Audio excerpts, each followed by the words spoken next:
버스에서 레깅스 바지를 입은 여성의 하반신을 몰래 촬영한 남성이 1심에선 유죄를, 2심에서 무죄를 선고받아서 사회적 논란이 됐던 사건이 있었죠.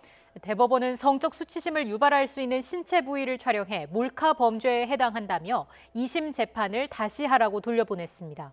어떤 이유로 판단이 뒤바뀐 건지 강희경 기자가 보도합니다. 지난 2018년 버스를 타고 있던 A씨는 레깅스 바지를 입고 출입문 앞에 서 있던 B씨의 하반신을 휴대전화로 8초가량 몰래 촬영했습니다. 아래로 길게 내려오는 헐렁한 상의를 입고 있어서 외부로 직접 노출되는 부위는 적었지만 옷이 밀착돼 신체 굴곡이 드러난 상태였습니다. 경찰 수사에서 A씨는 B씨의 얼굴과 전반적인 몸매가 예뻐 보여 촬영했다고 말했습니다.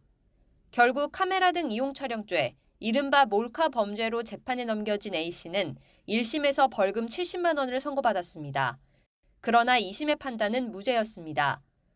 특정 부위를 특별히 확대해 촬영하지 않았고 일상복이 돼버린 레깅스를 입었다는 이유로 성적 욕망의 대상이라 할 수 없다는 겁니다. 피해자가 기분이 더러웠다라고 말한 데 대해서도 성적 수치심을 나타낸 것으로 단정하기 어렵다고 판단했습니다. 결과는 대법원에서 다시 한번 뒤집혔습니다. 대법원은 먼저 몰카 성범죄 대상이 반드시 노출된 신체로 한정되는 게 아니라는 점을 분명히 했습니다. 옷이 몸에 밀착해 굴곡이 드러나는 경우에도 성적 수치심을 유발하는 신체에 해당할 수 있고 같은 부위를 촬영했더라도 상황에 따라 수치심 여부가 달라질 수 있다는 겁니다. 성적 수치심의 범위도 더 폭넓게 판단했습니다.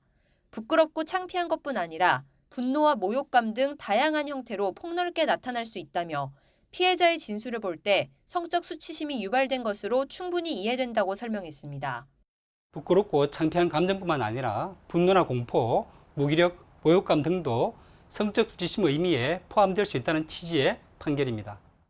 대법원이 사건을 유죄 취지로 파기하면서 A씨는 2심 재판을 다시 받게 됐습니다. 대법원은 이번 판결에서 누구든 자기 의사에 반해 성적 대상화가 되지 않을 자유, 즉 성적 자유가 있다고 처음 판시했습니다. 또 성적 수치심에 대한 전면적인 판단으로 엇갈려왔던 하급심 판결에 기준을 제시했다는 평가가 나옵니다. YTN 강희경입니다.